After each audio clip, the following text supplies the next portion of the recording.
Pemirsa, Rapat Kerja Nasional Rakernas Asosiasi Pemerintah Kota Seluruh Indonesia atau APEKSI tahun 2023 yang digelar di Kota Makassar, Sulawesi Selatan menghadirkan 3 bakal calon presiden. Ketiga baca pres yang hadir yakni Ganjar Pranowo, kemudian Anies Baswedan dan Prabowo Subianto.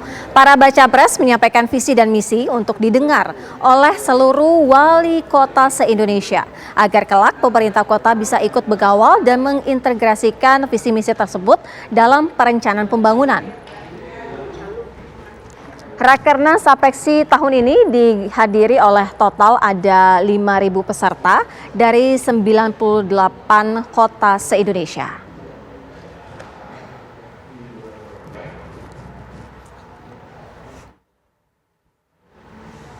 Lalu apa saja yang disampaikan para kandidat capres di acara APEKSI? Kita akan tanyakan langsung kepada reporter Syamsul Ba'arif yang ada di Makassar, Sulawesi Selatan. Syamsul, apa saja yang disampaikan para kandidat capres di acara Rakernas APEKSI? Bapak Insinyur Muhammad. Iya, Radang Mirsa, ini adalah hal yang pertama kali di Sulawesi Selatan 3 bakal calon presiden, yakni Ganjar Pranowo, kemudian Anies Baswedan, dan saat ini Prabowo Subianto yang hadir dalam satu kegiatan yakni Rakernas APEKSI 16 2023 yang digelar di Makassar, Sulawesi Selatan. Giliran yang pertama tadi adalah Ganjar Pranowo yang menyampaikan sejumlah gagasan bagaimana menata pemerintahan ke depannya, kemudian disusul oleh Anies Baswedan dan saat ini Prabowo Subianto. Ada pun hal-hal yang tadi disampaikan oleh Ganjar Pranowo, diantaranya bagaimana bisa menghadapi tantangan situasi perubahan geopolitik, kemudian bagaimana bisa mempercepat reformasi birokrasi, kemudian memperkuat kapasitas ekonomi rakyat dan memperluas lapangan kerja, serta birokrasi yang santai, transparansi, dan akuntabilitas. Serta ada juga pemulihan ekonomi dan pengendalian inflasi. Ini hal-hal tadi yang disampaikan oleh Ganjar Pranowo di hadapan 90 lebih kepala daerah, kabupaten, dan kota yang berkumpul di Makassar, Sulawesi Selatan dalam rangkaian Rakernas APEKSI 16 2023. Tentunya tidak hanya menyampaikan gagasan, kemudian ada juga sesi diskusi di antara koordinator wilayah dari APEKSI yang menyampaikan permintaan mereka, termasuk yang menyampaikan sejumlah rekomendasi kepada Ganjar Pranowo jika nanti maju menjadi bakal calon presiden di pemilihan presiden 2023 mendatang.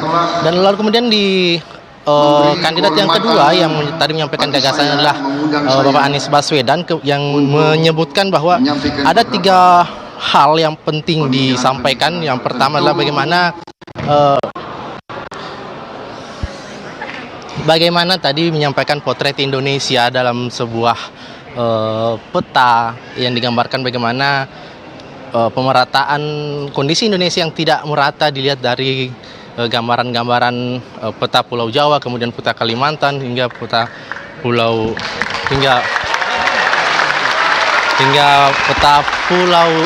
Sulawesi. Kemudian ada juga tadi bagaimana Anies Baswedan ingin menyamaratakan ketimpangan dari ilustrasi gelap terang potret-potret daerah Indonesia. Ada juga kesenjangan sosial, kemudian pertumbuhan perekonomian yang tidak berkeadilan. Inilah tadi sejumlah hal yang disampaikan oleh Anies Baswedan di hadapan kepala daerah, kabupaten, kota yang berkumpul di tempat ini. Dan saat ini yang tengah tampil di hadapan kepala-kepala daerah adalah Menteri Pertahanan Prabowo Subianto yang nantinya sebagai penutup rangkaian 3 tokoh nasional yang hadir di Makassar, Sulawesi Selatan. Tentunya kita akan menantikan seperti apa gagasan-gagasan yang akan nantinya disampaikan oleh Prabowo Subianto.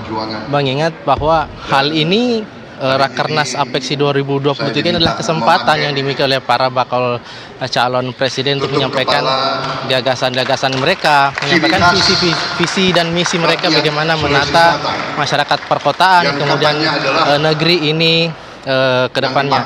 Meskipun kami pantau tidak ada pernyataan politik secara resmi yang disampaikan di tempat ini, disampaikan di hadapan seluruh kepala daerah.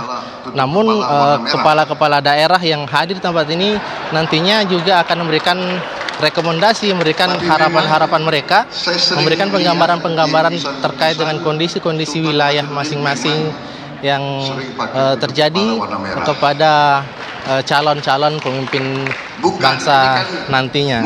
Seperti kandidat-kandidat sebelumnya, rekomendasi-rekomendasi yang sudah diterima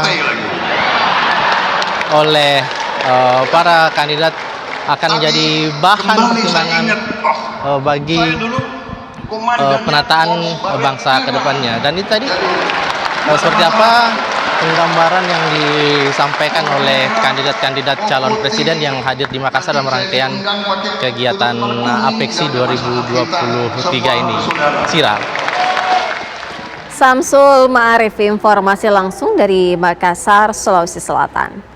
Pemirsa, di tengah rencana pertemuan Muhaimin Iskandar dengan Ketua Umum PDI Perjuangan, terungkap pula niat Prabowo Subianto bertemu dengan Megawati Soekarno Putri. Dorongan politik Prabowo bertemu Megawati sontak jadi sorotan. Pasalnya, Prabowo mengambil posisi bersaing melawan Ganjar Pranowo yang diusung PDI Perjuangan dalam Pilpres 2024. Apalagi mencuat kabar terbaru dari Tengku Umar yang bisa membuat rencana pertemuan Prabowo Megawati kandas di tengah jalan. Pernyataan Ketua Umum Prabowo Subianto soal keinginan bertemu Ketua Umum PDI Perjuangan Megawati Soekarno Putri menjadi kejutan politik di tengah manuver jelang Pilpres 2024. Prabowo melontarkan keinginannya saat menanggapi rencana rekan satu koalisi Ketua Umum Partai Kebangkitan Bangsa Muhaimin Iskandar untuk bertemu Megawati. Niat Muhaimin bersua Mega hingga saat ini juga belum kesampaian. Kita tenang ya, tenang, kita jalankan dengan baik, kita diskusikan, kita buka hubungan dengan baik. Saya kira bagus kalau Caimin ketemu Ibu Mega, baik gitu ya. Ya, saya juga tidak tahu kapan saya diterima oleh Ibu Mega. Iya kan? Tidak ada masalah, kita yang penting hubungan baik sama semua. Oke? Meski celetukan Prabowo sangat singkat, namun mengandung banyak pertanyaan. Pasalnya, Prabowo yang siap maju capres harus bersaing dengan kubu Megawati yang mengusung Ganjar Pranowo sebagai pesaing di Pilpres 2024. Elit Partai Gerindra menyebut niat Prabowo bertemu Megawati untuk menyejukkan suasana politik jelang Pilpres. Apa tujuannya Pak Prabowo ketemu tokoh-tokoh bangsa termasuk Ibu Mega adalah bagaimana menciptakan iklim politik yang sejuk, guyup, rukun di antara para tokoh-tokoh bangsa ya, menjelang pemilu 2024, sehingga kita bisa menghadapi kontestasi ini dengan penuh riang gembira dan menghasilkan demokrasi yang berkualitas. Mungkin saja ada perbedaan pilihan di antara tokoh-tokoh bangsa itu, tetapi perbedaan janganlah membuat perpecahan. Namun, niat Prabowo bertemu Megawati tampaknya masih menjadi tanda tanya akankah terwujud. Sekjen PDI Perjuangan Hasto Kristianto memberi sinyal pertemuan elit parpol dengan Megawati masih harus melalui utusan. Pertemuan dengan sang ketua umum digelar jika sudah mengarah kepada dukungan kepada bakal capres Ganjar Pranowo. Untuk bertemu dengan partai politik, Ibu Mega sudah menugaskan Mbak Puan Maharani, kemudian ada Pak Isyad Abdullah, ada Pak Oli Dondo Kambi, ada saya untuk terus membangun komunikasi politik. Sehingga ketika nanti bertemu dengan Ibu Megawati Soekarno Putri, itu segala sesuatunya sudah mengerucut pada dukungan terhadap Pak Ganjar Pranowo. Saat ini agenda pertemuan Prabowo dengan elit PDIP sedang disusun oleh Ketua DPP PDIP Puan Maharani. PDI Perjuangan terbuka untuk bersilaturahmi dengan Ketua Umum Partai manapun, begitu juga saya ditugaskan untuk bersilaturahmi dengan Ketua Umum manapun, dan nanti insya Allah akan saya lakukan. Apakah niat Prabowo Subianto bertemu Megawati Soekarno Putri bakal terwujud di tengah persaingan Pilpres 2024? Tim TV One mengabarkan. Pemirsa, bakal calon presiden Anies Baswedan sudah mengantongi figur bakal calon wakil presiden sebagai pasangannya di Pilpres 2024. Lalu siapa figur tersebut? Tinggal diumumkan dan masih menunggu momentum yang tepat. Bakal calon presiden Anies Baswedan mengaku sudah mengantongi nama-nama calon wakil presiden yang akan mendampinginya di Pilpres 2024. Hal tersebut Anies katakan saat akan melakukan ibadah haji beberapa waktu lalu. Nama-nama yang santer yang sudah dikantongi diantaranya Ketua Umum Partai Demokrat Agus Harimurti Yudhoyono, Yeni Wahid, Hidayat Nur Wahid, Ahmad Heriawan, hingga Hovifah Indar Parawansa. Bahkan nama mantan Panglima TNI Jenderal Purnawirawan Gatot Nurmantio juga diprediksi menjadi calon wakil presiden mendampingi Anies Baswedan. Spekulasi siapa yang akan mendampingi Anies, Ketua DPP Partai Nasdem Willy Aditya menyatakan belum ada kepastian nama. Nama cawapres akan diumumkan sendiri oleh Anies Baswedan. Banyak spekulasi tentang siapa yang akan mendampingi Anies Baswedan. Kita lihat bagaimana banyak orang yang bermanuver kiri kanan segala macam. Suatu hal yang wajar. Akhir-akhir ini kita lihat ada nama Pak Gatot Nurmantio. Ya, sejauh belum Anies mengatakan yang keluar dari mulutnya siapa yang akan mendampinginya, ya spekulasi sah-sah saja. Ya, bisa ke kiri, bisa ke kanan, bisa ke atas, bisa ke bawah. Kenapa? Memang Anies adalah figur perubahan satu-satunya yang diinginkan oleh rakyat, yang bisa membawa perubahan, yang bisa membaik perbaikan di dalam konteks bernegara dan berdemokrasi kita di dalam Pilpres 2024. Sementara itu, Ketua Umum Partai Demokrat Agus Harimurti Yudhoyono mengaku menyerahkan seluruhnya kepada Anies Baswedan untuk mengumumkan bursa calon cawapres. Politik yang sedang dijalankan oleh kami dan semangatnya adalah membangun koalisi perubahan, dan itu sekali lagi kami memberikan sepenuhnya kepada Capres Mas Anies Baswedan untuk pada saatnya menetapkan dan mendeklarasikan secara terbuka siapa yang akan dipilih menjadi cawapres. Itu kita semua berharap siapapun itu nanti yang terpilih mudah-mudahan benar-benar bisa membawa kemenangan yang baik, memiliki kans yang baik, bisa sukses dalam perjuangan, karena ini adalah perjuangan besar.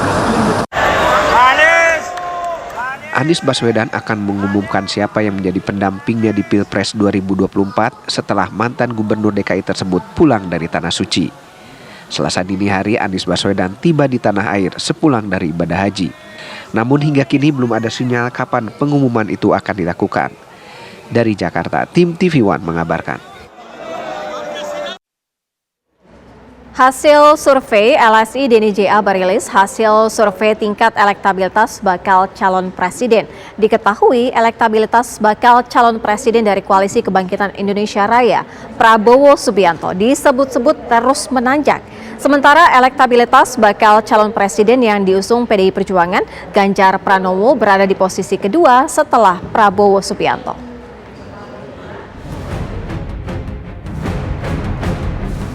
Elektabilitas Ketua Umum Partai Gerindra Prabowo Subianto mengungguli Gubernur Jawa Tengah Ganjar Pranowo sebagai sosok bakal calon presiden dalam survei lingkaran survei Indonesia LSI DNI.JA.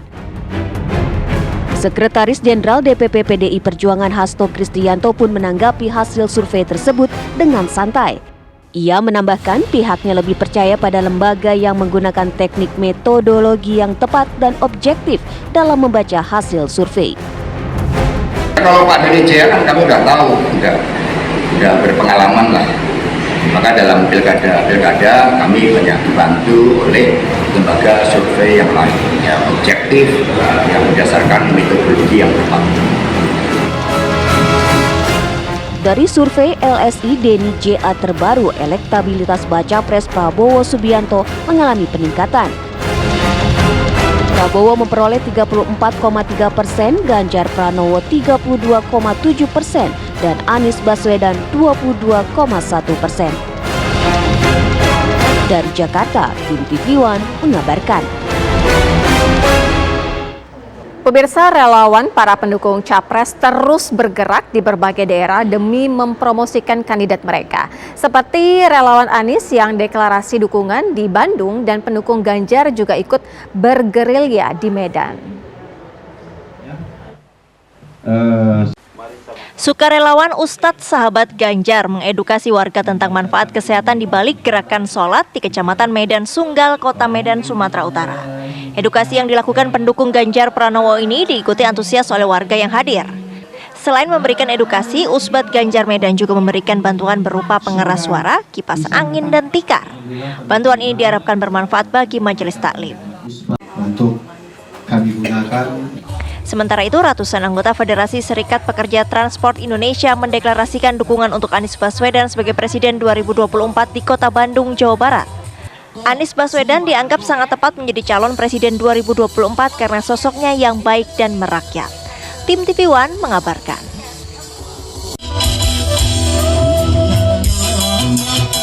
Komisi Pemilihan Umum Jawa Timur telah menetapkan jumlah daftar pemilih tetap untuk pemilu 2024 sebanyak 31.402.842 orang. Jumlah pemilih tetap sebagian besar dari generasi milenial, pemilih berusia antara 25 tahun hingga 43 tahun. Jumlah pemilih tetap dari generasi milenial sebanyak 31% atau sekitar 9 juta. Sementara 30% atau sekitar 9.300.000 adalah generasi X berusia antara 44 hingga 59 tahun. Sedangkan generasi Z berusia antara 17 tahun hingga 27 tahun sebanyak 20% atau sekitar 6 juta pemilih. Sisanya yakni pemilih berusia 60 tahun ke atas. TPS kosongan tapi juga ada data pemilihnya ini untuk menjadi